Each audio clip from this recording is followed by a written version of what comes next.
Welcome back to another episode of Creation with Akia. I am literally fangirling it out here. This next guest, I've been wanting to get her on this show for a hot minute now, and she is someone that her business acumen, her building her empire, she made what over seven figures in less than 2 years, hired a lot of people, have a massive staff, even hired family members. We want to know how that worked out. She is just killing it out here in these streets. She is a mogul in the making. So I'd like to bring on board Alisa Applewhite, and she's also an author, a newly published author. So we're going to find out all about Miss Alisa Applewhite, CEO three times. So Alisa, we're gonna bring you on up. How you doing, lady? How are you? Awesome. I love the introduction. Thank you so much. I Oh appreciate it. my God. I just admire what you've done. And here I am. I kept thinking, oh, she's been doing business for a long time because we're both on the morning meetup. And I listened to you talk and I'm like, okay, that's somebody that knows how to run a business. You could tell by the way you talk, especially if you've been in a business, you know Mhm. all the ups and downs. So you know when someone what by what they say and how they say it, you know Mhm. that they know what they're doing. So I was like, that lady is really killing it out here. Then I read your bio and I'm like, wow, in 2 years she made over a million, but you're new to business. I am so That, new to business. I'm a oh my, baby in business. well, that is an amazing feat. I know people who have been out here, including myself, that has not turned over a million in business and been in business for years. So Mhm. you definitely got to tell us, how did you get started? What was your background before you got into business? A little bit about me. I have 5 children. I always tell people I have 6 children because I have a husband. Once in a while he act like a child, but other than that, he's a great husband. But a little bit about me is I've been a nurse. I've been a nurse for God, Jesus, 14 years now. I've been in healthcare for 20 years as of next year, 2020. Yeah, what is it? 2024 will be 20 years. Started off as a CNA, straight in high school. I was offered a medical secretary job at a plant called Firestone, which is a tire plant that makes tires. And like that was a job that landed me into the medical field, right? So at the age of 18, unfortunately, due to life circumstances, me and my son were homeless, and we were homeless for about 6 months. I had him when I was 14, so by the time I was 18, I was homeless due to life circumstances. And I went to high school, and I remember so many people, like especially teachers, like, you have a child, you're homeless, you need to like drop out and go to night school because you keep missing days because of work, because you got to work and stuff. And I'm just like, I'm trying to find a job. I'm trying to figure this out. Like, I can't drop out. Like, I was in my 11th grade. Like, I cannot drop out. And here I am, like, a AB student. I'm like, yo, I just can't drop out. Like, this is the thing that kept me grounded. So they had a counselor there, Mr. Lucas. I'll never forget him. He was so amazing because he was just like, Lisa, we're gonna get you this job. He got me a job at Firestone, and his wife, I was taking her English honors class, and she was the one like, you just need to go to night school. Like, you need to drop out because you're absent and stuff. And I'm like, I bet you I'll make a B in your class. Like, I'm not gonna flunk it, but I'm not gonna make an A, but I bet you I make a B in your class. And it's crazy because Mr. Lucas gave me a medical job, and I was able to work at Firestone, build relationships at Firestone with some of the great people in medical department. They supported me when I was homeless. They found out I was homeless. Mr. Lucas helped me to get with this lady I absolutely love. I call her my mom to this day, Monique. She was working at the Wesley Shelter in Wilson, North Carolina, and it was Monique MacGyver and Sabrina. I can't think of Sabrina's last name, but I still stay in contact with them. And they were working at the shelter, and Mr. Lucas was like, "Here's this girl. She's like college bound, and she has this baby, and she has an unfortunate circumstances of being kicked out, and because I was out of the school district, like God put everybody there to help me. I'm sitting here thinking at this moment, and because I was out of the school district, I was supposed to not go to the school, but Miss Hennett, the secretary, she was just like, "We're not updating your address. We're gonna keep it the same because you're gonna stay here and graduate." So everybody, like God put everybody there to help me graduate, and Firestone, they helped me like with furniture. They helped me with my bills. They pay me decent, and they work my schedule so great. So I was able to go to school from 7:30 in the morning. I would drop my son off at daycare at 6:30 in the morning. I would go to school at 7:30, get on the bus.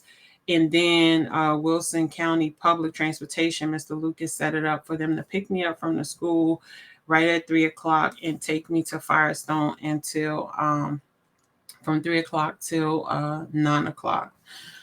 So it was just everything was always set perfectly, and met some great people, and they gave me my first home at 18 years old for $200 a month. Shout out to Miss Peppers and them. They were amazing, and that's where like my feel for medicine grew. Like in that medical department at Firestone, I met a nurse. I met a couple of nurses, but two nurses, Iris and Joe, which are absolutely amazing. And I just felt like their jobs was effortless. Like they will always tell me how much they get paid, and they would be like, you want to be a real nurse, not an LPN. They always had this joke, like you don't want to be a low paid nurse, you want to be a real nurse. And I'm like, what's the difference?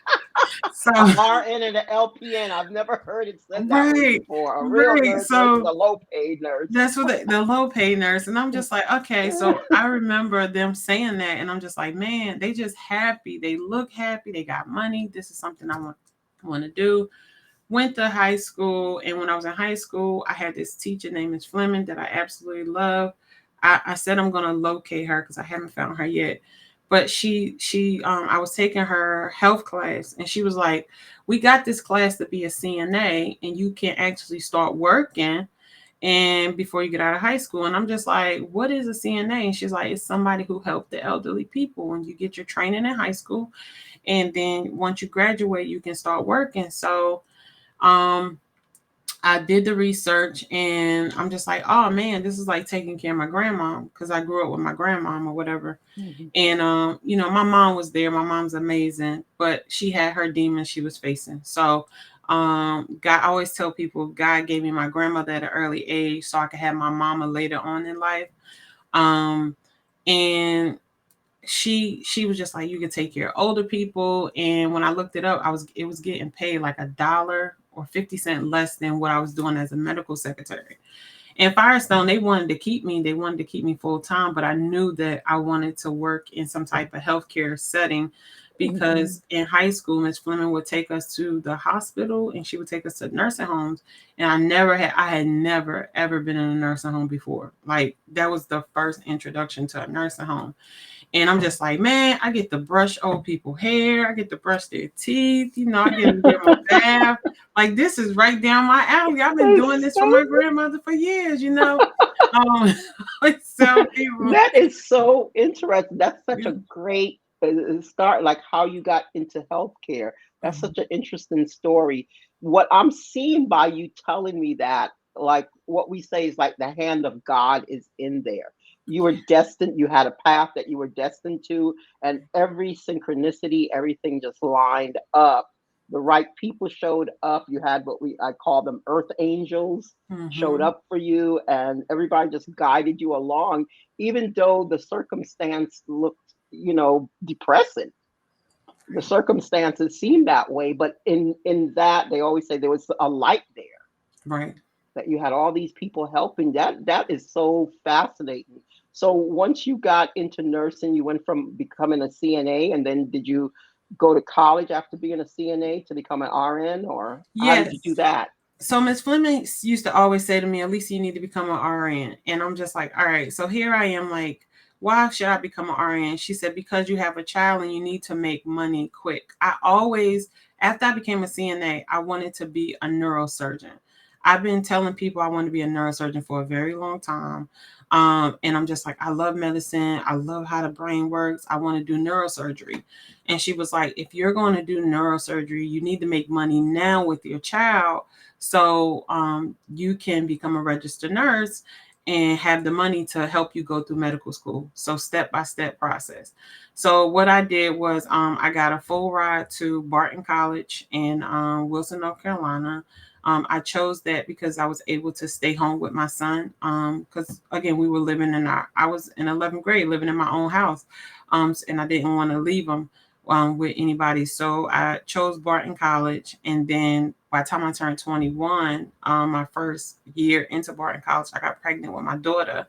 And that story, oh God, Jesus Christ, she's the blessing out of the story. Her dad's amazing now, but I ended up dropping out of college, leaving a full ride scholarship. Uh, Um, Alicia, I love how gracious you are. I mean, he's like, he's amazing now. I love that.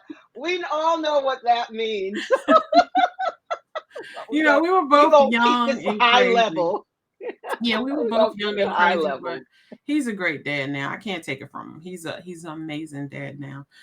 So I dropped out of college and then I ended up going to Wilson Community College, where I went to Wilson Community College. I applied to get into their RN program and I got into their LPN program. That's a whole nother story too.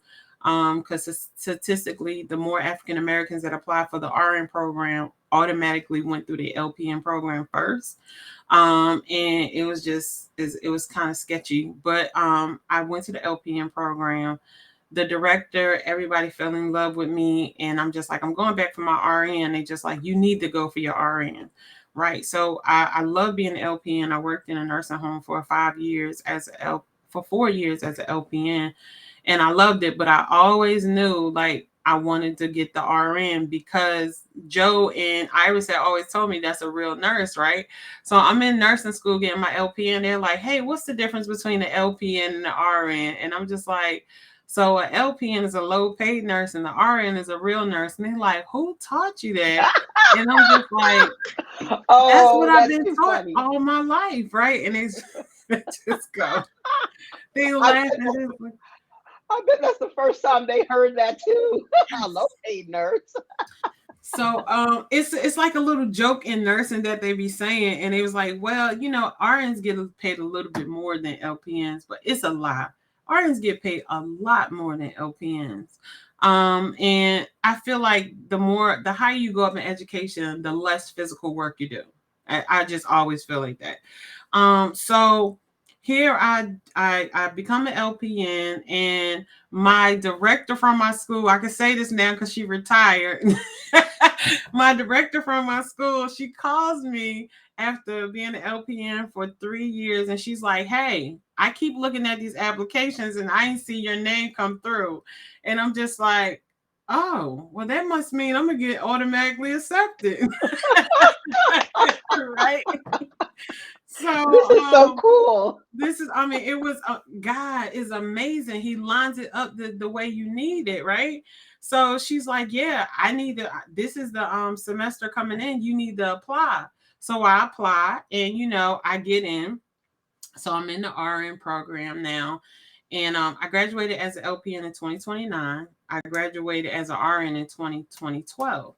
And I become an RN, but before I become an RN, I'm an LPN. Always had 3 jobs. Like once I started making, I think it was $7.25, and then it was $18, and then as an RN it was $24 and like 50 something dollars. So I always had like 3 jobs because I'm not never going back to homelessness again. Like period, right? So I always learned how to take money. I would take, you know, my what is it, the annual tax money that you get. Well, you used to get, you don't get it no more as a business owner. I'm just saying. But I would It's take, called a roof refund for those of us that still remember. God, Jesus, those were the days, wasn't it? What's that called again? So, I would take that and I would literally pay my rent up and bills up for the year. So I didn't have to go back to homelessness. Like that was something I was never going to experience again.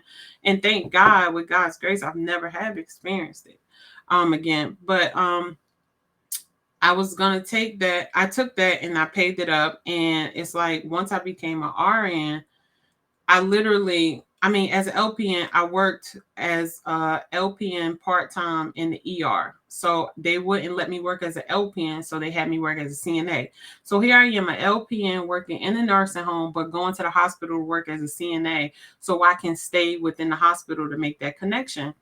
And my mama Lori, I call her that because she said it, I'm gonna make you an ER nurse, and she made me an ER nurse. She is one of the Beautiful. baddest Southern ER nurses I ever met in my life. She was so skillful, but she knew so much information, but she was so humble. She just really loved people, and you can see it. Like, and if the nurses were slacking, she'd be like, "Come on now, now you're getting a little lazy." Like the way she was. And this was a Southern white woman. And I absolutely love her. Like to this day, I call her Mama Lori. Everybody called her Mama Lori because she be like, when she says, you got it, you got it. Like you got to believe you got it. If Lori says you got it, you got it. And she was like, I'm going to make you an ER nurse. So she would literally let me go into rooms with her, and she would assess people. She would break it down. This is what this assessment means. This is what this means. And because it was so fast paced and was bloods and guts and all this crazy stuff, I'm like, oh, I want to be an ER nurse. Jesus, this is what I'm built for. This is I what have I'm a built for. story to share. I used to be an EMT. Like Awesome. my second job in the medical field was being an EMT, and like you said, the blood, the guts, the fast pace, cracking ribs, doing CPR, the whole 9 yards. That's the best part. No, that's Yeah, not that true. was like you knew you were doing it right. Right. There Almost you that we're go. saying it that way, but But you knew you was doing it right. And most of the time you yeah. did that to people and you saved their lives. Exactly. They may have to heal from the rib, the broken rib, but at least they're alive. At least they're living and they're Yeah. thankful, right? And I love that work. Like you said, you never know that whole ER style work. You never know what you're going to get. And it's just amazing. And I remember one time, being on the ambulance, your biggest dread was to bring a body to the hospital. You know what I mean? They no Oh, longer, wow. that was the biggest dread. And it wasn't so much that, we were sad that they expired, of course, Mhm. but it was that you ER staff, you were not nice to the EMTs. So it's like, look, we got stuff to do. Y'all can sit over there half the day till somebody gets to you. Right. And we're like, oh no, we're gonna be here all day. And this wonderful nurse came out. We were still doing CPR because that's the protocol. We can't pronounce death because we're not Right. coroners or MDs, so you can't pronounce. So we were up there.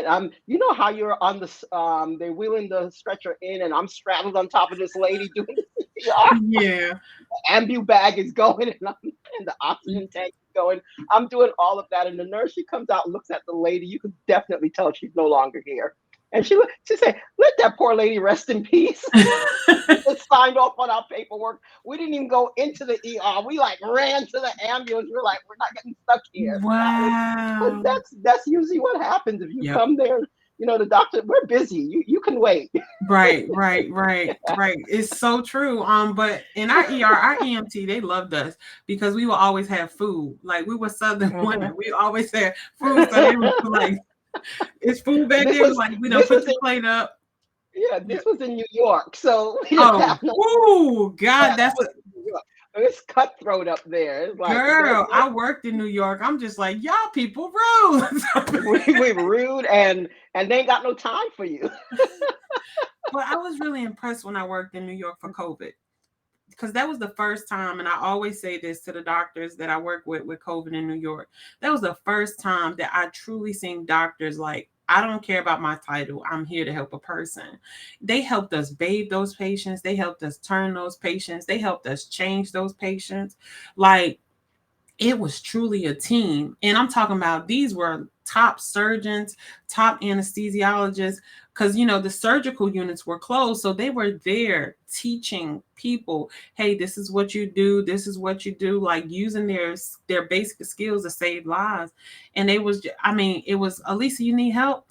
And they used to always say, we could tell you not from here because you're always so friendly. And I'm just like, look, you can pay people to have a nasty attitude. You can pay people to have a positive attitude, but I don't have a supervisor from people. My supervisor is God, and how I treat people, He is going to know it, right? You Yes. cannot hide how you treat people. Like God knows it. I could sit here and lie all day long and tell you, like I've been so sweet to that person, and God seen me beat up that patient, do all that stuff to that patient.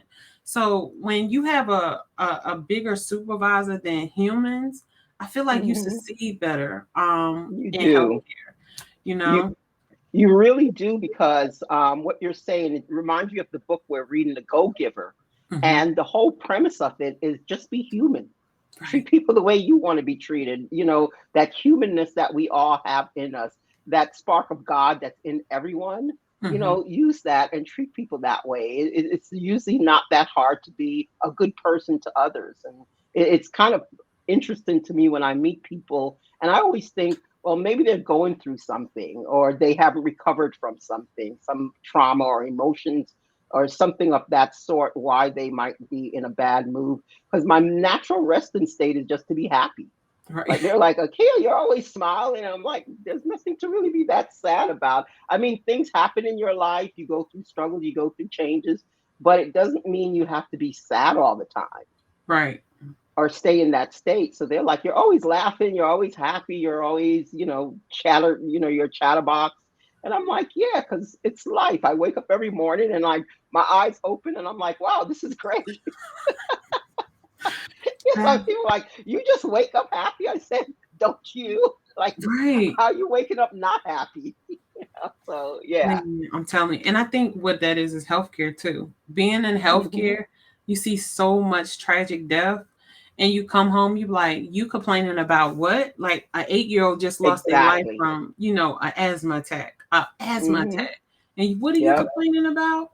Like, I had this girl, she was 10 years old and she was on the back of the truck. This is why I don't like my kids on the back of pickup trucks. She was on the back of the pickup truck and her parents didn't know she fell. And they dragged her for 8 blocks, literally split her Oh, in half. They had to redo construction surgery from her stomach to she her made neck, it. Okay. right? Thank God she And made it. she made it. They had to cut off a couple of her toes and stuff, and she kept saying to her mom, she was a patient, and this was in nursing school. She kept saying, "Mommy, my feet hurt. Can you tell me my feet hurt?" And her mom didn't want to let her know that, let her see her feet to let her know they cut off her toes and see all the damage that was done. And I'm just like, man, like I have no problems. I Hmm. have no problems. Yeah, You know? it's true. When you see that side of life, you realize nothing's really that hard. You especially like you said, being in healthcare, you see people going through all kind of things. And one of the things that being in healthcare, I'm on the alternative medical side of it, in acupuncture and energetic medicine and that so forth. But you know, dealing with all of these people, it also taught me never have any judgment about anybody Mhm. because you never know. I just don't judge. People tell me all types of stuff. I'm like, you can tell me anything. There's no judgment here because it's life and everybody's going through something. Everybody has a story. Mhm. So that's one of the things that healthcare have taught me. Even though sometimes people say to me, "Akia, you seem cold, like too logical," and I'm like, "Well, that's part of my healthcare training because you can't get caught up.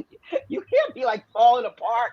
Like you No. said, you get this child and she's been dragged for 8 blocks or something, and then you go like, oh my goodness, you can't freak out. You got to be Right. really calm and you got to follow the procedures and the protocols because you got to save this person's life. So you don't have the luxury of freaking out because you're seeing something that Mhm. you gotta stay calm. And Yeah. people are like, how do you just deal with everything? It's like you don't have any emotions about it. It's like I got a job to do. Right. So yeah. you People know. don't get that. It's not that we don't feel. It's like we got to save this person's life, and we don't have this luxury. We could talk about it afterwards, but right now we got to focus on what we got to do. Yeah, you gotta stay stern and get it done. Like you said, you gotta save the lives. And I think I know for sure that God had tested me when He put me in sight. Because I'm just like, when I got in sight, most people's like, "Oh, I can't do it," and I was just like, "I feel like I'm home, Jesus." Like I just love psychiatric nursing, you know. So I Nice. doing acute care psych, adolescent psych. I ended up going into work in state psychiatric facilities as a travel nurse. So like I did everything: ICU, ER, all the ER. I mean, all the ICU, surgical trauma, cardiovascular, MICU. Um, Again, psychiatric, telemetry, med surge. Only thing I didn't do was L&D. I did postpartum. I didn't do Hmm. operating room. And L&D I didn't do because I have 5 children of my own. I'm just like I'm tired of seeing people have kids. Like I'm over it. Kids, okay. I've had enough of the whole childbirth thing. I've had enough. I Right. have enough to last me for a lifetime. So done. I can't do this. Um, but I just loved it. I love nursing. And when I became an RN, I finally felt like, man, this is it. I don't want to be a doctor anymore. I felt the balance of taking care of the patient, advocating for the patient, and then making the money that I need to take care of my family. So Hmm. that was it for me. Like I love nursing, and once I found out that I could be a travel nurse and make double the money that I was as a staff nurse, it was a no-brainer. You're paying me to take a Yeah. vacation. Man, I was everywhere. California, New York. My friends used to call me and they'd be like, "Where in the world is Alisa Applewhite?" Right. You're like Carmen San Diego. Right, right. Oh my God, they would do that all the time, and I'm like, "Well, I'm in this part of California." Like, it was so fun.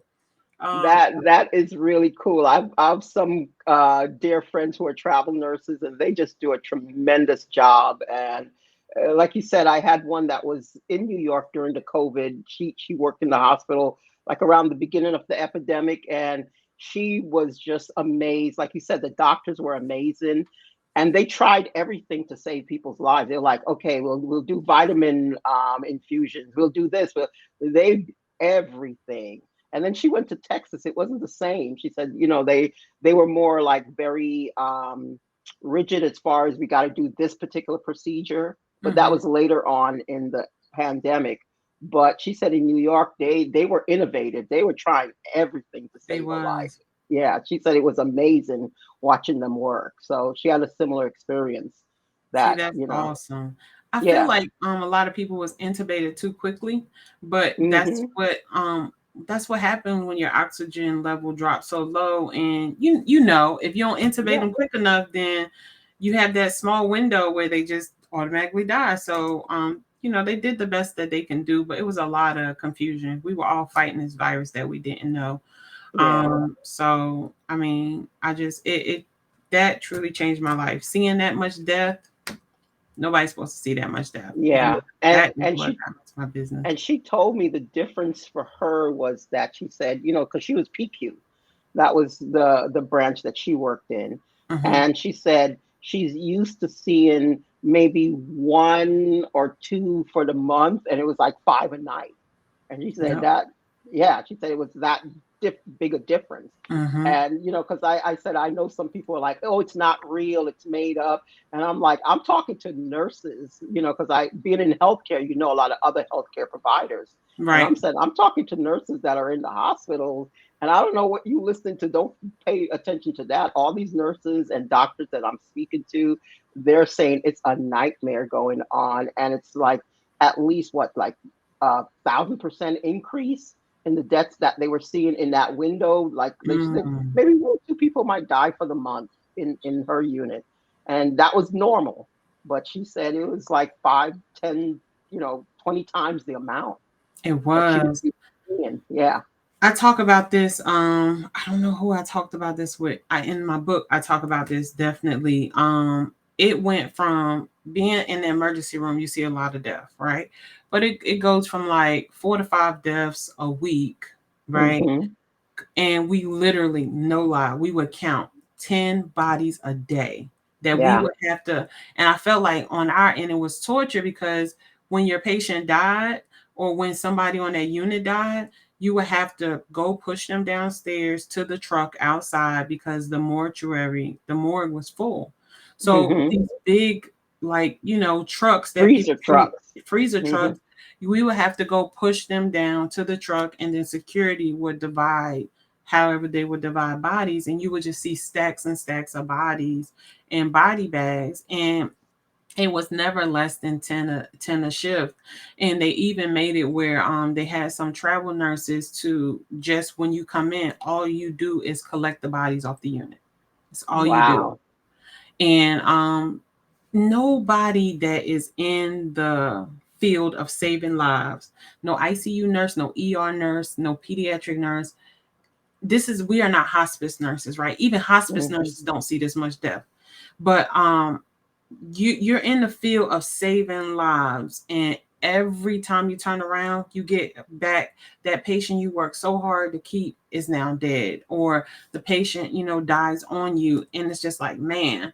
And I mentioned this in my book as well. I had a 19-year-old patient, and this is what made me realize that I had no time. Like, you know how people be like, I'm gonna start a business next year. I'm gonna start a business. Mm-hmm. Nah, this 19-year-old made me realize I had no time, and that anything that I wanted to do, that I needed to just jump out and do, because they were 19 years old, and the doctor literally said, Alisa, we have to take them off the vent. And I'm just like, but they're 19, like, we're fighting. And he's just like, yeah, I mean, it's too much. Like, it's not working for him. The effects of being on a vent and it's not working for you is just really causing you more. It's just a slow death, right? So it's like, hey, we got to take him off the vent. And I'm just like, man, I can't keep this together.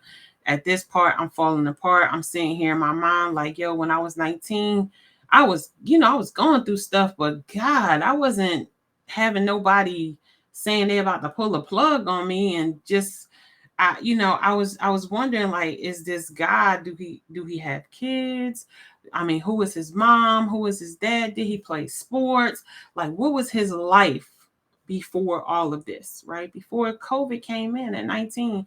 And I remember I said this to God. I'm like, you know what? I had another nurse who had 6 kids. She died, and I met her while I was in New York.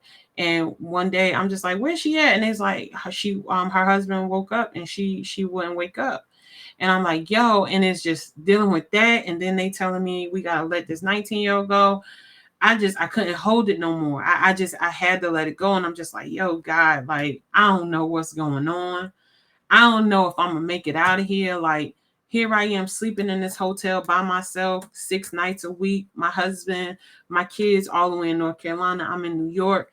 Like, if I die in this hotel right now, ain't nobody gonna find me. My husband gonna call me, but ain't nobody gonna find me. They're gonna have to come up here just to see if I'm alive. I'm like, God, if I just make it through this situation, Lord, just like, I promise you, any dream I have, any goal that you want me to do, I'm gonna do it.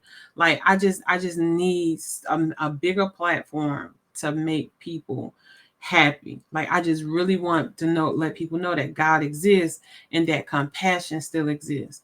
And as I was zipping up the bag to this 19-year-old, I was like praying. I had my whole team to pray when patients died. And I'm just like, yo, he had on a Gucci, he had on the Prada, he had on Gucci.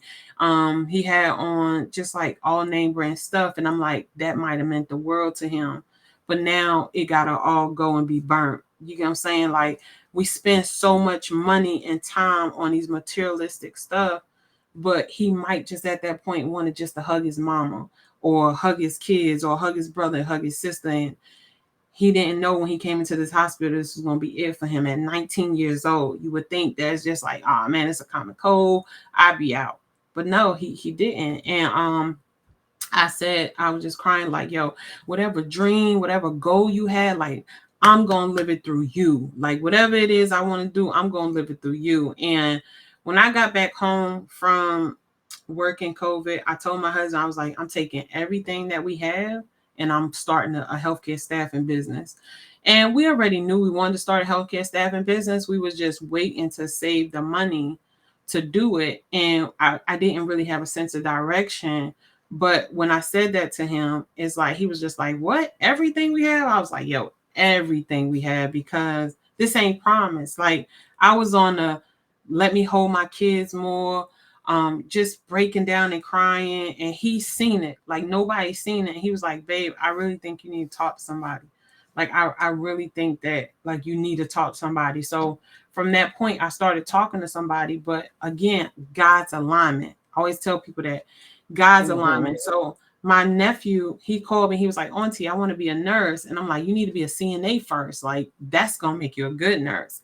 And when he called me, I'm just like, "I know somebody who could teach you how to be a CNA over the weekend." I called my sis, Burgundy Heron. She owns a staffing agency. And I'm telling her, like, "Hey, you still doing it?" She's like, "No, I'm in healthcare staffing now." And I was just like, "Girl, that's what I want to do." So we talk and all this stuff. And she's just like, "Sis, you need to do it. This is a whole year before I decide to do it." Right? She was like, "You need to do it." And I'm just like, "No, I'm traveling as a nurse right now. This year I'm gonna end up with $250,000. I ain't never make 250,000 in my nursing career. Like, I'm good. My family's good, right?" But didn't know all that it would entail mentally, right? Mm-hmm. So she was just like, "Well, when you're ready to make some money, let me know." And I'm just, what that supposed to mean? How you making some money? What you mean, girl? So You let me interject. You thought you were making some money. I got 250K. I am doing good because I had like friends who were traveling nurses and they were making out like bandits during that whole. It was like she's like, I'm making 4 grand a week. what you mean? I'm doing Yeah. good in life. Oh God, it was so great. And so is that when you decided to go into the healthcare staffing? Like, how did you get into that? That was the reason? Yes. So after I came back home and I told my husband and I got the help that I needed. I reached out to her and I said, "Hey, I'm ready to go into healthcare staffing." And she was like, "Awesome." So she connected me to my mentor, my first mentor, um, Nicole Kayer. And she was like, "You need to take her course and whatever." So I literally took Nicole's course while I was traveling doing contracts. Like, I literally took her course on the plane. Like, when she was doing her challenge, I was on her challenge on the plane. I had paid additional like $12 or however much it is just to get internet so I can take her challenge, because I was that committed to starting this business and learning about this business. And I always say this is why I love CEO 3 times, because I feel like God always works in threes for me. So he gave me Nicole Collier and she gave me my establishment on how to start my staffing agency. Like, she gave me everything to start it. Nicole, Brenda Harris, that's my sister. I love her to death. She literally for free sat me down for 4 hours in her office. She owns this healthcare staffing agency and gave me everything that I need to have to run a successful business. So then it was Brenda first, and then it was Nicole, and then it was like Tiffany Jennings. So like Tiffany Jennings, she has a staffing agency too. That's my sister for life. Like, we all like bonded really really close. Me and Nicole is professional, but Brenda and like Tiffany is like family. And like Tiffany literally taught me a trick in my healthcare staffing agency to help me go from $1 million a year in revenue to $3.5 million a year in revenue. So that is when I realized the importance of mentors, like people that been where you're trying to go, right? Um, so meeting Burgundy introduced me to the right people. Burgundy introduced me to Tiffany and Nicole. And the neighbor in my neighborhood is crazy because she's like, "Girl, we the only black people in this group in this neighborhood." So it's just like, okay. She's like, "You got to come over to my housewarming." So I'm like, "Sure." So I come over to her housewarming, and she ends up being the one to introduce me to Brenda. Um, and it was very compelling because I believe God works just in threes, because all three of those ladies have husbands that left their careers to be in healthcare staffing. So my husband got a chance to see real men to leave and go support their wives. So he was just like, "All right, I'll do it." But this is what he said to me, Mr. Kia. "I'll do it after you make your first $1 million." And I said to him, "You won't make $1 million in your job. So, but I'm gonna do it because you said that, I had to make it." And that's what I did. I made the first million, and I said to him, "Babe, here we go. We made our first million." And he was just like, "Wow." And he still worked. And I was just like, "You ready to join? I really need you." And he came in, he joined in, we tripled it. So it's been great. So you were able to triple it in within that first year, Right. or So it was the first 9 months we made our first million because ours is different. We opened up of May 2021. So by February of 2022, we made our first $1 million ever. okay. And then by that end of that year of December of 2022, we made the 3.5. So like in a 9 month span, we tripled it. Well, 18 months, yeah, within an Right. 18-month period. That is, Using like Tiffany's tricks. hmm that is, well, we're going to let people, I don't know if it's in your book, or tell us what you're teaching. Are you teaching a course? Are you going to be teaching people these Oh, things, you know, or? I'm very honest about stuff. They can read the book. I want them to read the book. I feel like the book has a lot of experiences in it that I haven't discussed before. But in the book, it literally teaches you how to build a healthcare staffing agency from scratch. It shows you like the different type of agencies you need to go to apply for government certification, because in healthcare staffing, our premium clients are the government. Because when emergencies happen, you gotta deploy really quickly. In the government, they have they literally made healthcare staffing. The government made healthcare staffing go from a made not healthcare staffing, healthcare go from $1 billion industry to $1 trillion industry. So as of last year, it was $1 trillion industry. Wow. And because of the government's infusion, money infusion. So I teach people in the book, look, how to start your healthcare staffing agency, how to apply for certifications, the agencies you need to call for free to help you get your certification so you could get prepared to do business with the government. I also teach them, I give them a couple of clients in the book. So people need to read the book because you're getting some clients in the book, because there's a specific chapter that says, now I gave you almost 700 clients. 700 clients. You could make 20,000 off of one client. Stop playing. You better read the hmm book. All right. And the book will be in the description box. Yes. Could you tell them the title of the book? Make the call to get the client. Make the call and get that client. Mhm. Awesome. And you were talking about, we talked a little bit before, and you were talking about you hired your family, because I saw on your description you hired like 15 family members. And I was like, wow, she must know a secret I don't know about, because how did she manage to do that? So how did that work out? Ooh, about to be speechless. So that's a kid. All right. So I love family. I'm a big family girl. Regardless of what goes on, my grandmother grew us up. We all grew up in a 1 bedroom apartment with 12 cousins and aunts and uncles. So it was always family. Like, people say we were poor, but I felt like we was always having a sleepover. And so I absolutely love family. And I'm just like, man, as a nurse, I'm financially making it. Period. I'm financially making it. Everything's good. Our bills are good. We done paid off our debt. But it's a lot of times that I be wanting to go places and my family can't go. So I would end up paying for it.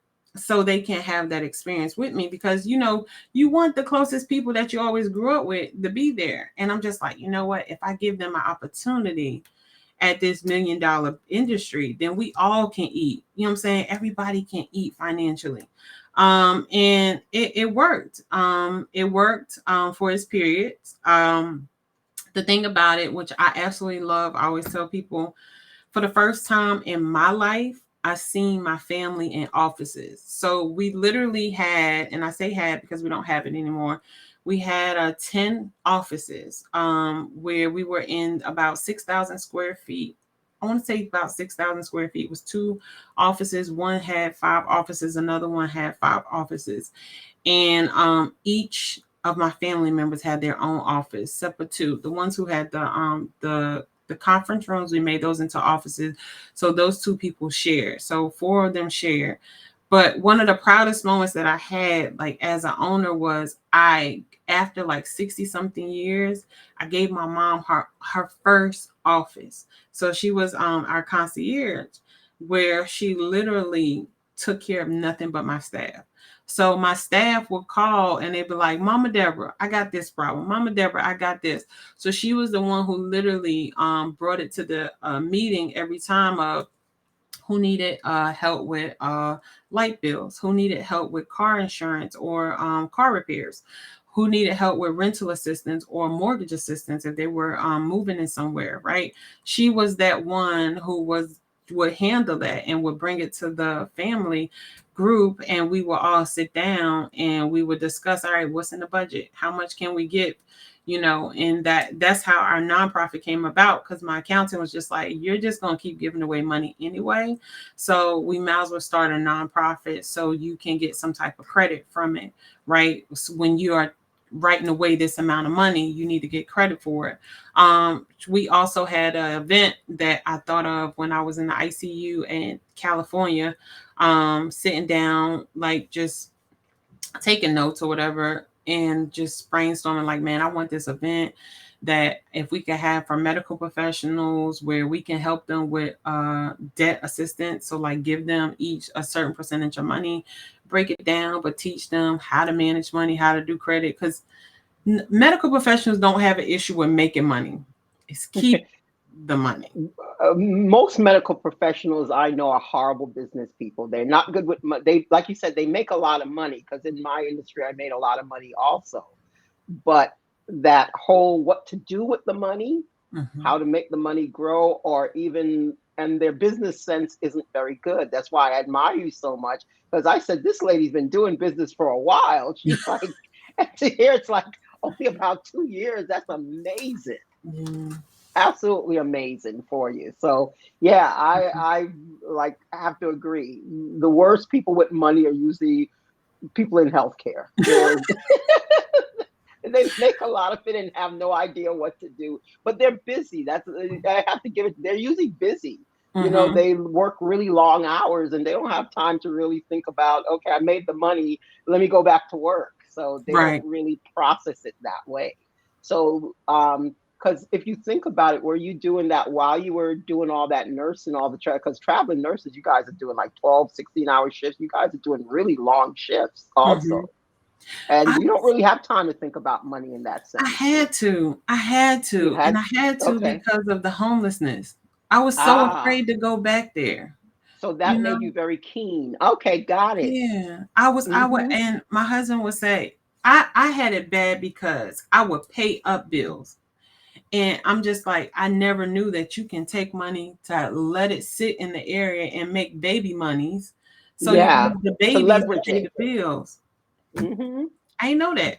But you learned that within that 2 year span. I Did you learned start that learning after that our joint before? morning meetup. All the tax incentives and all the leveraging that you could do with your money. Yeah, because a lot of people don't know that, especially like you said.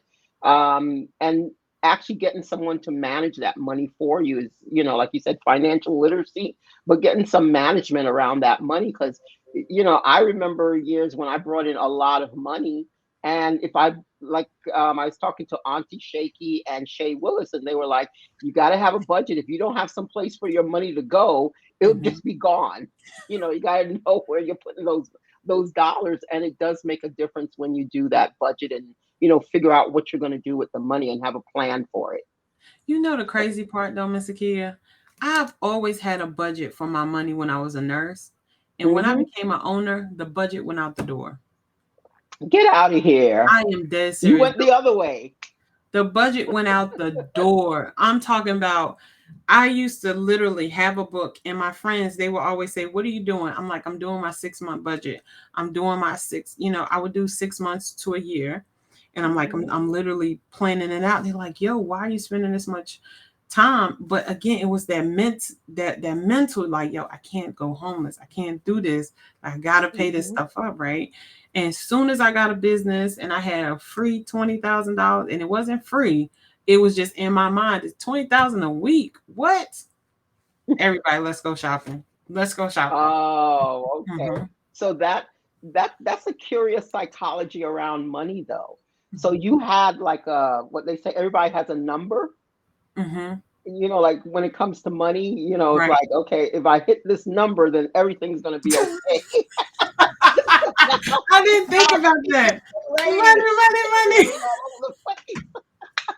I think that was it for me because I'm just Yeah, you like, hit your number. Like I made nothing enough could to pay go my wrong. bills. The rest was just okay. Yeah, nothing could go wrong at this number because I have superseded all my expenses. I could probably pay up for 3 years and just make it rain after that. I'm trying to tell you, but that is not the way to go. Listen, I've thrown away millions of dollars just being not having a budget, not having a tax strategy. Man, I'm telling you. And the whole family thing, like I love my family. And the majority of them don't work for me anymore. Because of we just I felt like I was telling you before here. I literally said to them, "Hey, I'm starting a business. And with this business, this is the job description of what you're supposed to do. Tell me how it works for you, and then we'll figure out the kinks, right?" And that's not how you start a business. You don't, you setting people up to fail. You should at least do the position yourself, you know? Well, that's business is a lot of hindsight, to be honest with you, because I know my business. Like people say, you start a business on a shoestring. Okay. I started my business on a piece of thread, like literally, it was just like a breakable thread at that. And Wow. the rest was just fly by the seat of your pants. You get an idea. Let me try that. Let me That was Yep, there that's was how it no is. plan. It was like, and for some reason, it would work out. So I thought, okay, I'm good. But like you said, no planning, no budget. A bunch of money came in, a bunch of money went out. Now, Like it was like this revolving door. Like money would come in, money would go out. Okay, got to and make more. Money will come in, money will go out. so that's another reason why like my family don't work for me because I set them up. I feel, and my husband be like, "You ain't set them up for failure." I did. I set them up for failure because I literally did the whole this job description thing, and then I would get mad if they wouldn't reach it, but they don't understand this job, and I'm not paying or putting money aside to give them the additional training. I know all these resources that can help, but I don't have the additional money to give them this additional training. I end up literally giving my nurses like a 80% of my revenue. Ooh. 80% of my so that's why we got 240 nurses. I see why they look, I see why they love Word us got so out. much. Word got out on the streets. You want to make some money? Go work for Miss Applewhite's ABC. She is doing look, she running this business all in her heart. Like her heart all in this. It's just she ain't thinking about nothing. Saving. She just like, look, you deserve it. Um, Okay. but I literally had my family come on and I'm just like, you give the salary, right? This is how much I can pay you. No. How much do you want to make? Miss, I'm trying to tell you. You are sweeter than sugar, lady. You are sweet. Look, this is how much do you How want to much you make? want to make? Like what you need to get to. Let's get you there. And my whole thing was if I can get you there, you will be hungry enough to stay there or want more and you'll work and you'll work and you'll work. But how can you work if you have no plan and no direction? Yeah. So yeah, it blew up in my face. Said pow. It did, but thank God, the grace of God, he's just like, you got this. You got this. Hmm. So So are you not doing your agency anymore, or? no, we still staffing. We just staffing limited staff because the strategy that my accountant pretty much said is you can't have the same people and it's like, hey, I'm cutting your pay by $20. You know what I'm saying? So you're gonna have to one of the strategies we're utilizing is instead of the you get paid this rate, you get paid that rate, we're going to most of the agencies rates where you look in the app and whatever you get paid for that shift in that building, that's what you get paid. Right. And Hmm. um that can be a little bit to me is like I gotta pay them this, but I have to understand that if I don't pay them that, I can't keep this vision going long term, right? Hmm. And I still have to understand that I'm paying them above the market. Like I can't believe I'm about to say this, but I gotta say it. I'm still active in a lot of let's say companies apps because of my nursing experience. Hmm. So like, look, right now the company's gonna go, let's look up Alisa Applewhite, let's get her out. Right. So I can when somebody be like, if a CNA calls and like, hey, I want a job, and I'm like, oh, okay, we're paying $17 an hour. They be like, oh, the other agency's paying $20 an hour. I'm like, what agency is that? And they'll tell me and I'll pull it up on my phone. What area are you talking about? And they'll tell me the area. And I'm like, girl, they're paying $15 an hour. You go take that one if you want to. And they, how do you know that? Ma'am, I've been a nurse for a very long time. I've been a travel You know what the rates are. nurse. Exactly. That's Look, what I remember on the morning meetup. I'm saying price is not that difficult. You got to know what your rates are. There's usual and customary rates for everything, and you right. have to. There's a range, and you got to know what your rates are. It's not a mystery to ask for pricing. But Mhm. this is really good. So you have the charity, you have the staffing agency, and what's the third business that you We have do? the consulting company. So the Hmm. consulting company came about because of the morning meetup. I was gracious enough the first day I joined the morning meetup, I met Myron Golden. He was the first one that Nice. spoke. And it was just like, oh my God, this God is speaking to my soul. But I'm not ready to teach anybody anything. I'm still trying to get the business going and everything. But we had some issues with our funding company, our factoring company. And I'm just like, I need additional capital flow. So if I can start the speaking company and I can start the education company, and that gives me the additional capital flow that can help me run top of the line without using the factoring company. Because our first year, they literally charge us 7% on each dollar, right? Ooh, ouch. Yeah. So I was trying to get out of that again, not knowing, just like, oh, they seem like nice people. It's nothing personal, but I don't know if there's such a thing as nice people in business, Right. especially when it comes to financing. Right, right. They just seems like nice people, so let's go with them. So I said, let me start a consulting company. The consulting company can financially give the staffing company the money they need, so I don't have to keep borrowing at this high rate. And that's why I started the consulting company. But then that grew. Like it's like everything that we have, it just gets bigger and bigger, and I'll be having more ideas. So we teach now medical professionals how to not medical professionals, anybody, how to start a staffing agency from scratch. And we finish them with at least 3 certifications for government certifications so they can apply for the government certifications. So they can at least be prepared. And I know people are like, Alisa, the government's on shutdown right now. Applications are on shutdown, but you still should know how to apply. Everything shuts down for a period. But then Mhm. you still got to get back in that pot. You still got to be able to qualify, right? And if you're not certified in certain stuff when it comes to the government, you don't get the opportunities to get offers on contracts that you will miss, right? So like we help them do that. At one point, like I was saying early in the morning meetup, I literally came up with an offer, and I'm just like, look, I'm going to help you build the agency. I'm going to give you all your documents, and I'm going to help you with your government contracts, and then I'm going to give you access to my clients because we have 70 clients. And I'm just like, I'm gonna give you access to my clients so you can staff my clients. And I know that about 2 to 3 of my clients, if I put you with them, you can make 20,000 a month off of those clients. So, you would have to choose based on what area you want or however you want to do. And I'm just like, man, I'm gonna make this offer. And I offered this during this challenge, and one person takes the offer. And my mentor, Ash Cash, that I absolutely love, when he was just like, I didn't know you was gonna do that offer. And everybody who know Ash, he's just like extra, right? So I didn't know he was gonna do that offer. And I'm like, yeah, like, I was listening to Myron at the conference, and he said, give it to them all, give it to them all. So I gave it all. And he's like, no, Lisa, that's a franchise deal. And he was the first one to break it down to me on how I can take that offer and turn it into a franchise. So Beautiful. my God, I'm just like, he's like, girl, he said, you probably wasn't going to charge them nothing. So Ash and my husband are close, and he calls him his brother, and he be like, I just feel so bad for my brother some days, because I swear you probably give everything away. I'm like, sir, we had 15 whole family members live in this house with kids and everything. Like, my poor husband, he is just the best thing since sliced bread.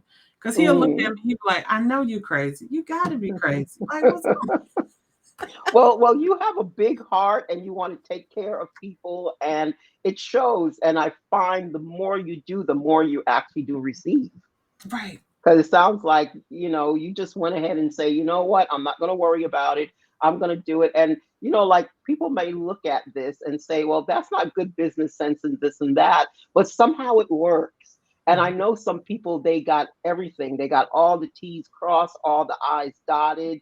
They know where to put the comma and the period and everything is lined up, and they do no business.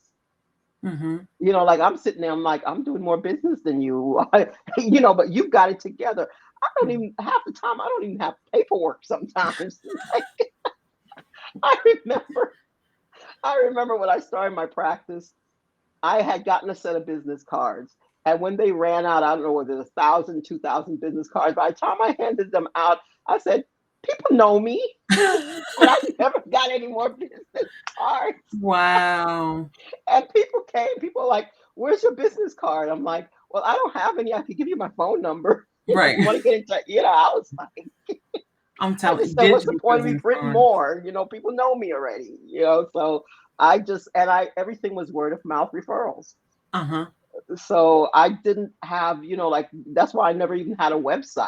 And when people would tell me, I found you on the internet, I'm like, what? Like, where did you find me? And they'll pull up something like maybe I was at an event or maybe I spoke, and they'll pull that up. And I was like, oh, I didn't know they were going to put that on the internet. Oh, That's that's how awesome. I am telling you, it's like you said, by the grace of God. Like Yes. if you're meant to do something, it's going to work out. I remember from the morning meetup, they said to do a free challenge or a few. So I did a master class for 9 weeks. I was shocked. I was happy if 5 people showed up, 50 people showed up for the darn thing. I was like, Wow. okay, who are all these people? I remember sending out texts, and guess what? I sent out text messages like 8 hours before the event, like, "Hey, Wow. I'm doing something. It's going to start at 4. Hopefully, you can come." And I was like, Akia, you always wait until the last minute. Nobody's going to come. I was like, I opened that Zoom room, and I was like, whoa, who are all these people? People are inviting their friends. Like, she's That's, doing something. Let's go check it out. It's free. that's I was like, wow. awesome. Yeah, so that's why you said when I think it has a lot, I think there's an essence that we're talking about that people, they think about business and they think about it very black and white and this big structure, which you do need the structure. It make it a lot easier to have structure in Right. any business. But there is an element here that I think we're talking about. I'm not quite sure what the essence of that element is because I could tell you the truth, Alisa, I did everything the wrong way. Mhm. I tell people like, wow, you're running this business and yes, I know how to make money now. I know how to sell. I know how to talk. And, Right. I could make some business, but there was no structure. There was no SOPs. There was it's like whatever popped in my head when I woke up that day. I guess this is what I'll be doing today. This is- That's how I ran. But I I mean, tell it's people. great. You got, like you said, you gotta learn. And Hmm. mine's, even though I had like structure and I had SOPs, I'm like, this is what you do. But how can you truly teach somebody what to do if you never did it or if they never did it, You right? have to. So we teach you in healthcare staffing to start by yourself, because you have to understand what each position entails. So you don't Hmm. get into the realm of teaching somebody something and they don't know what it entails. And also you can keep them accountable, right? Another thing we implemented was daily KPIs. So one of my mentors, Michael Dimmer, he always says, "Why are you checking on people daily?" And I'm just like, because when I didn't check on them daily, money was just going out the window. Like we need Hmm. to have daily accountabilities, and this also works into their compensation plan, the daily KPIs. So I've learned so much in these last 2.5 years, and God has put me in a room with some amazing people. Grant Cardone, I'm never gonna forget how his simple thing was, who got your money? It was so simple. Who has Hmm. your money? And I'm just like, the healthcare people have my money. He's like, no, who has your money? And I'm just like, this man's tripping. Like, what he mean? Like, the healthcare people have my money because I do business in healthcare. And he's just Hmm. like, he yells at me like, who has your money? And I'm like, people. And he's just like, exactly, just people. And I'm just like, Hmm. oh, you're right. People got your You money. know? And there's no shortage of people, so you should not have no shortage of cash. Right. Exactly. Yeah, I was like, yeah, somebody. I always figure if somebody wants it and they're ready, they'll show up and pay me.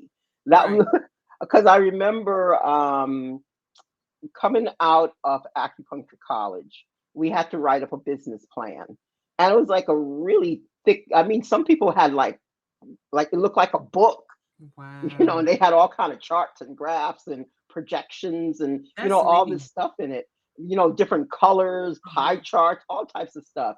And I was like, oh my God, I got to write that. And then when I found out that you're writing it for yourself, because the banks were not going to give you any money unless you were at least in business a couple of years. Right. You had to have proof of concept Right. first. So they're just not going to give you money just because you showed up with this nice report. Mm-hmm. So I was like, you mean I'm going to do all of that work just for myself because I can't take it to a bank or any place to get? Mm-hmm. And they said, no, no, they need to see that you've had a business that you're running for a couple of years and you're turning a profit, and then you could go and ask them for money. And I Mm-hmm. said, shoot.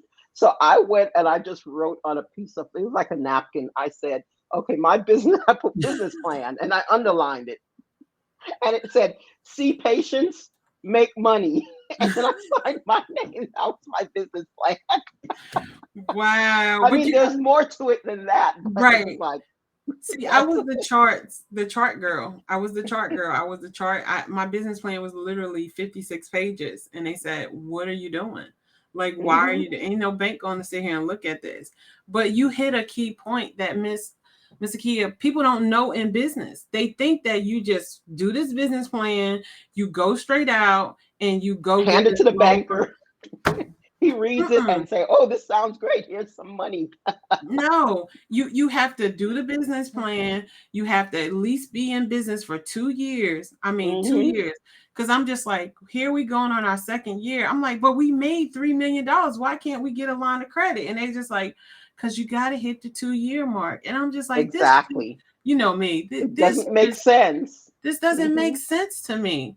Yeah. Like I couldn't feel like I got the support that we needed. And it was like, all right, you need the business plan, you need the 2 years in business. You not only need 2 years in business, you need real bank accounts. Like real, and no commingling of funds. Yes. Yes, right. So they don't tell you this stuff. They don't tell you No. this. They train you how to make millions, but they don't tell you like you need real bank Hmm. accounts. And some people do. Real Some people business accounts, right. You not need real personal. business accounts that has nothing to do with your personal at all. And Exactly. then you need daily balances. What? Hmm. Nobody told Hmm. me. No, they don't. That's why I said, you know, I was a renegade in the business because I would get a letter, and then it will say you need to do this. It's like I guess it was I took it as a suggestion Mm-hmm. because I would read it, and then I was like, okay, is this mandatory? Would this affect my license and my ability to practice? And it wasn't mandatory for my license. I just put that to the side. I'm like, I'm not doing that. That sounds like a lot of extra work. I'm not doing that. And then people were like paying out all this money. And I'm like, and they said, did you do this, this, and this? They sent this form. And I'm like, no. And they say, I said, it's not mandatory. It's not going to affect my license. So I'm good. Good to go. What do you I was mean? a renegade. I was like, yeah, if they said I had to do that to keep my license active, then I'll do it. But I'm Right. like, it's not affecting my license, so it's not going to affect the way I'm making money. So I'm not Mm-mm. doing it until they tell me it's mandatory. I'm not doing it. So that's how I was. I was a renegade. I was like, I'm not doing all that extra stuff. My plan was see patients make money. I'm doing that. I'm following the plan. Well, my plan is my vision is still the same. I really feel like God gave me this vision to make sure that I put accountable, professional, compassionate medical professionals at the bedside when the Yes. door is closed, because I feel like Hmm. it takes a different type of patience from a medical professional when the door is closed Yes. with that patient that aggravates the hell out of them, you know? Mhm. And it takes a different type of medical professional to be in the room with a patient that is psychiatric or needs this additional care. So Mhm. we have to holistically take care of you so you can be prepared to take care of that patient. And I feel like that's my calling. Like, without a doubt, that is what I'm here for, is to motivate medical professionals, to teach them how to be the best person they can be. Because I always say to people, I can be a patient, you can be a patient. People really don't believe that at any moment in life, like while we're talking right now on this call, me or you can become a patient. And we are Mhm. going to be seeking that medical professional that's accountable professional and also very, very compassionate with our lives. So Yeah. that's my vision. And I'm like, whatever it takes to get there, wrongs and rights, whatever it takes. Yeah. You're going to do it. Like you said, you learn from mistakes, and that's one of the best things in business is to learn from mistakes. For some people that I have met, one thing goes south and they're out. They're like, I'm gonna go back and get me a job in the purge. That's why it takes guts, because I see like a lot of people, entrepreneurship is like this big hot thing to be or say you are. Mm-hmm. But I'm thinking you don't have a clue all the stuff that you're going to have to go through, the level of stress that's Mm-hmm. involved, the the gut punches you take and you have to keep going anyway. That's all part of business, and Man, nobody likes to talk about that side of it.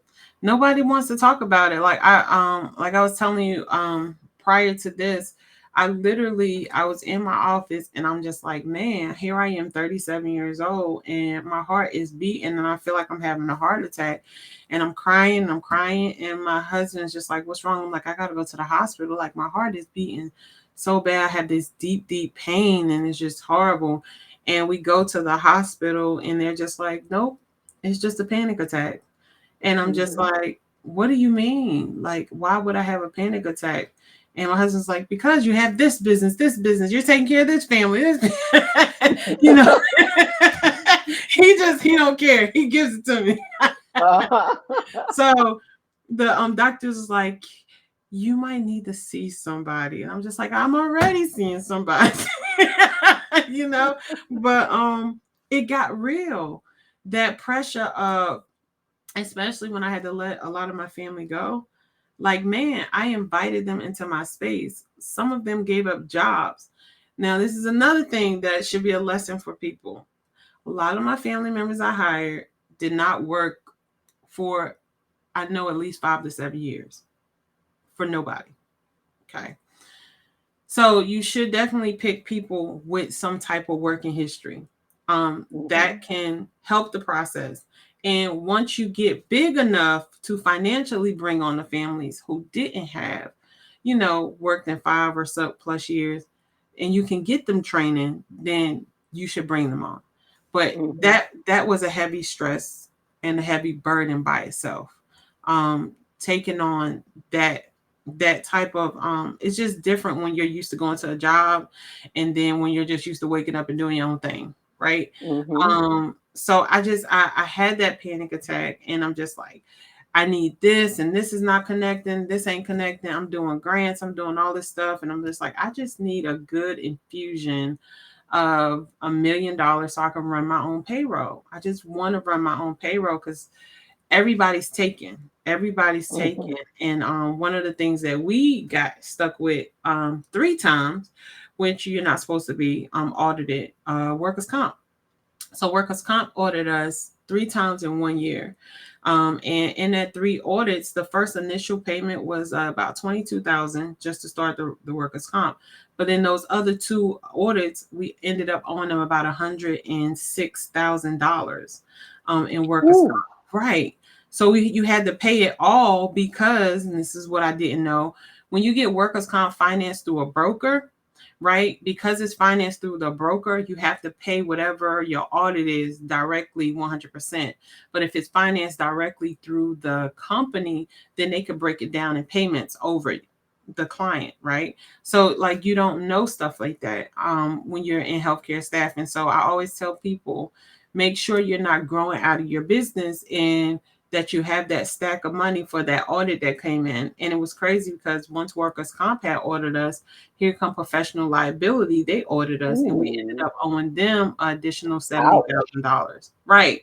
So it's like for a business of that magnitude, when you start, we ended up in 3 year. We're going to end with 5 million in revenue for the 3 year, but in that 3 year mark, it literally was because of the taxes, how we set up our tax structure.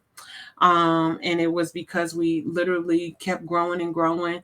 And our payroll, like I remember my accountant going over our payroll, and she's like, "Do you know how much you pay for just to process your payroll every month?" And I'm just like, "No, they just put it in the payroll fee, and I just pay it." Well, my great accountant, Carolina, Carolina Puente, she goes, "You're paying $7,000 a month in payroll." And I'm just like, yo, she's like, "That's just payroll. Just get it processed." And I'm like, oh, don't know what you don't know, right? So Mm-hmm. it was spending a lot of unnecessary money, um, going with W-2 employees that weren't full time. We had W-2 And you employees have to that pay were, employee tax. Yeah, all girl, of that. Ooh. girl, we paid the government $623,000 that we will never see in Social Mm-hmm. Security tax. That's Social Security tax. Wow. So it's like stuff like that. And I'm just like, Mm-hmm. man, I'm telling you, You could who just write a book on all the stuff you just said. I did. Oh, that's what's in your book, all of that? Oh, Yep. wow. Yep. Yeah, because I'm like, I thought it was about building the business or getting the client, but you went into all of the stuff that you went through also with all Because the I feel like pitfalls. people learn from stories. Yeah, and people don't know because a lot of what I find is like a lot of the business gurus and people out there, they just like to start this business, become an entrepreneur, and everything will be oh. I mean, that's the impression you get. Like that's the solution. Just become an Mm-mm, entrepreneur, and everything in my life will be ooh, like mm-mm. that. No, it's No, not. It's no. you're telling the real truth. You're letting people know. Yeah, you. But even with despite all of that, Alisa, you still are hanging in there with your business. That didn't make you shut the doors. That didn't make you say, I had it. So, Hmm. what is it that made you stick with it in spite of all of that? God, it's Mhm. God, because I this ain't my vision. This is God's vision. Like He literally gave me. I said to Him, "Give me a bigger platform." When I was at that COVID bedside, give me a bigger platform to motivate your people. I seen it. I'm talking about. I seen it firsthand. How people was walking to work just like inside work, feeling like they had no change in the world. Like Mhm. I don't care what I do, these people are gonna die. And Mhm. that's a horrible feeling to have and to see in healthcare. Mhm. You should never feel that in healthcare, right? Because it's a field of hope. So many hopeful stories come out of it, right? So I'm just like, man, I've always been this bubbly person. I go to units and I just cheer people up. And, I'm just like, we're a family. We're going to do this together. And I always bond the unit because I know that it's a greater purpose, right? So that's why I can't give up. That's why I can't quit. It is God. And it's like, man, you can't quit on my vision because this is international, right? This is global. Like, this is not just for medical professionals. It's the medical professionals is the start of showing them compassion, but medical professionals aren't the only people that need compassion, right? So Mm-hmm. that is where my niche is. That's my start, is to infuse it, because I have such a great love for patients. And I feel like I always tell people, psychiatric patients, being a psychiatric nurse taught me my true level of patience. When you can sit there and see a person literally bite out their skin and keep spitting it on the floor, mentally, you have to be like, man, you got to talk to them in a certain tone. You have to redirect them consistently. They go in the corner, they bite off this part of their flesh, and it's just a lot of psychiatric things that, as a nurse and as a person, you have to gain patience to keep going to try to fight that battle. So I know that the patience that God has instilled in me, all of the things that I've been through in my life, are all setting me up for this moment right here, to give God the glory and let people know that regardless of it all, like, if you just love God, if you just love your creator and you build that relationship with him, he will give you the compassion, he will give you the patience, he will give you the understanding, and he will give you the wealth. That was a big one for me. God will give you the wealth to take care of his people over and over and over again. And like you were saying, people do have this belief that being a business owner is just like, oh, but there is some odds to it. I was Yeah. able to employ 15 of my family members. I was able to help them pay for their kids to go to college. I was able to help them pay for their kids to go to school. I mean, get cars, buy homes. I was able to help, we were able to help 5 medical professionals to buy actual homes. We helped 6 medical professionals to help their kids go pay for school. We help medical professionals keep their light bills up and all that stuff. So it's like, and then teach them about wealth building. So there is a sense of relief in business because you're Mm-hmm. impacting not just yourself, but you're truly impacting not only the people you love, but community. And that's why I can't let it go, because I didn't see it. Yeah. And the two things that come to me, like I said, yes, there is this vision that you're given from God, but you're given that vision because you are a natural born leader. Mm, And being a leader and stepping into that position, because a lot of people avoid being a leader, because in order to run a business, you have to be a leader, yes. especially if you're running staff and everything.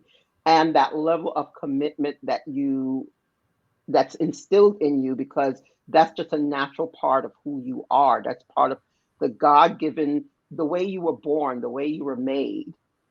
It's just instilled in you, God given. And when it comes out and you're the leader, you realize, it's an interesting conversation I was having with this other doctor last night.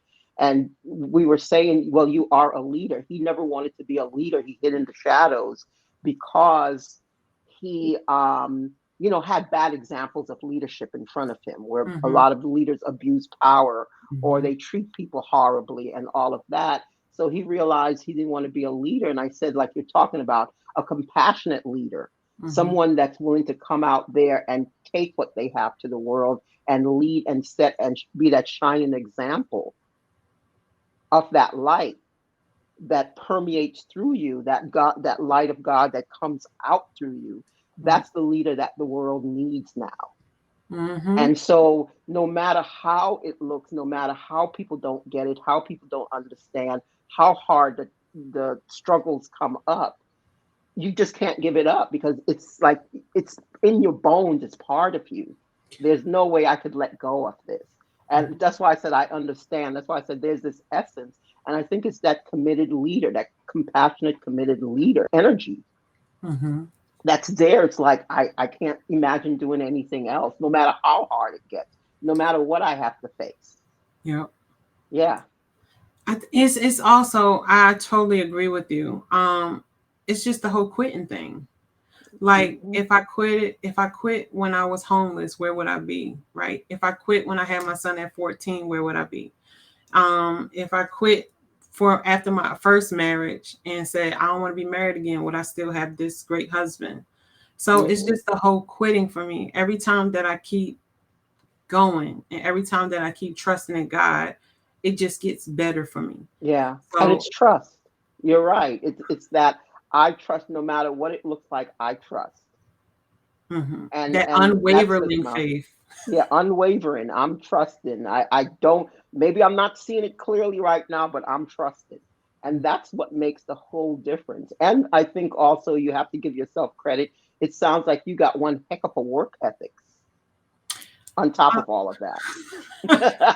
Look, my friends used to always talk about me, and they're like, "Girl, we swear you was born Jamaican because you keep 3 jobs." Like, I'm like, "Look, I don't never know." And my staff, my nurses, they would get on me because they would see me pop up in the buildings and work as a nurse, and they're like, "What are you doing? You're the CEO," and I'm like, "I'm just checking on how it's going." And that was my way of just getting a little bit of taste of nursing again because it's Uh-huh. I still itch You for love it, it. right? Yeah, you Like love it. Yeah. I just still itch for it. So I'm like, I'm gonna pick up some shifts to go work or whatever because I had that itch and my husband was like, eventually you're gonna have to let your RN license go. And I'm just like, sounds like cuss words to my soul. I wouldn't let it go. I still have my acupuncture license, even though I'm not practicing acupuncture Okay. at the moment. It's like you worked hard for that license. It means a Yes. lot to you. You never know. And, what does it keep? A few $100s for the year to keep it active, Right. and you could always put it in that status where it's the non-active, but you're still licensed, and you could always get it turned back on. So I Hmm. would definitely advise you, some another license holder, you worked for that license. That means a lot, and keep it. I would definitely tell you to keep it because if compared to a $106,000 workman comp bill, keeping your license ain't nothing. That's so true. And and I've got to say, as a Jamaican, you are an honorary Jamaican today. Well, thank you. I Avon. appreciate it. I told him, I'd be like, because anytime Jamaican music come on, I just love dancing. He'd be like, I'm telling you, in your past life, girl, I'm like, I don't know what it is. It just does something to me. Yeah, it's like you just got to work and make it happen, and I see that in you, and that's why I said I was so happy to have you on. And it feels like kindred spirit because it feels like, okay, I'm talking to this and they understand everything I'm saying to them and vice versa. So Right. this was such a great conversation. Yes, it And was. before we close out, is there any pearls of wisdom you want to leave people with? I always tell people no matter what you are going through, no matter how bad it seems like it's looking, if you build your relationship with your creator, I mean, truly build your relationship. And things, when I say build, I mean meditate. And I don't mean praying to God, asking to God, hey, this is what I want. I mean, sitting down with yourself and saying, God, what do you want from me? What do you want me to do? What's my next step? And then meditating, praying every day, listening to positivity, like always believing that look, the negative don't exist. Don't even give it any power today. All right. I'm going to make this money. I'm going to do this. Right. So positive affirmations, like because our lives are so filled and society is so filled with so much hate, so much negativity. You can find it everywhere, but you don't find positivity everywhere. So make it positive. Watch positive TV shows, read positive books, like change your world because you are the only one that controls your world. And I say this in my book. If we continue to let people to take bowel movements on our minds, then we gonna never get nowhere. You have to literally clear your mind. You have to protect your mind. You gotta understand who will you allow to be to give you the information that is going to stick in your mind to help you go to the next level. But Build a relationship with your creator. Be positive, pray, meditate, because when the world gets shaky, and it's going to get shaky, there's no way that's not going to get shaky. When you build stuff on, you plant stuff in the ground, there's always weeds that grow around it. So that's a guarantee that it's always going to be some drama to grow around you, some type of weed. But when you are firm in your creator, when God is ready to separate you from that weed after it done shook you this way, you're going to stand so firm because you know who you are, you know who you believe in. And that is why it's so important to build a relationship with your creator so you can stand firm and all of the world is going to hell in a handbag and you just like, God got this. That's it. He got this, you know? So, yeah. That is so well said. That is so well said. I'm gonna put you on mute for a minute and I'll be right back. Wow, that was really something. I think that's the most I've laughed in an episode. Alicia, she brought that fire. She really made it real. She told us exactly how business work, the learning curves of business. I love her honesty about it. And even with all her challenges, she's still a huge success. 3.5 million in 3 years in business, up to maybe $5 million projected by her third year. She is doing amazing. She's out here killing it. And it's all based on her following through on her promises that she made to God and herself. And if you like this episode, this had a lot of fire in it. Please like, subscribe, and share this with someone you feel need to hear this message. Peace out. And this is another episode of Creation with Akia.